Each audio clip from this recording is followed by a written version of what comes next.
আজকে মে মাসের মহাজাগতিক ঘটনাগুলো সম্পর্কে বলবো। পূর্ণিমা আর অমাবস্যা তো প্রত্যেক মাসেই হয়, তাই এ বিষয়ে আর আলাদা করে কিছু বলছি না। এখানে শুধুমাত্র গুরুত্বপূর্ণ ঘটনাগুলোর কথাই বলবো, তাই ভিডিওটি অবশ্যই শেষ পর্যন্ত দেখুন। তো চলুন জেনে নেওয়া যাক। 6 এবং 7ই মে অ্যাকোয়ারিডস উল্কাবৃষ্টি হবে। তবে এই উল্কাপাত শুধুমাত্র সাউদার্ন হেমিস্ফিয়ার অর্থাৎ দক্ষিণ গোলার্ধ থেকে দেখা যাবে, মানে ব্রাজিল, আর্জেন্টিনা, কলম্বিয়া, দক্ষিণ আফ্রিকা প্রভৃতি দেশ থেকে। এরপর 9 মে পৃথিবী থেকে বুধ গ্রহকে খুব স্পষ্ট দেখা যাবে।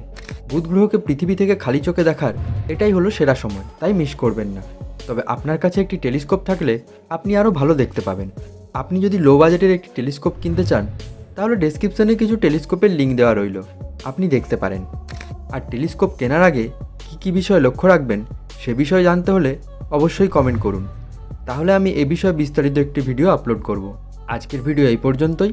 ভিডিওটি ভালো লাগলে চ্যানেলটি সাবস্ক্রাইব করে পাশের বেল আইকনটি প্রেস করে দিন। আর মহাকাশ সম্পর্কিত বিভিন্ন ফ্যাক্টস ও মিম রিলেটেড পোস্ট ও রিল ভিডিও দেখার জন্য ডেসক্রিপশনে দেওয়া লিঙ্ক থেকে ফেসবুক ও ইনস্টাগ্রামে মহাকাশ চালানোকে অবশ্যই ফলো করুন।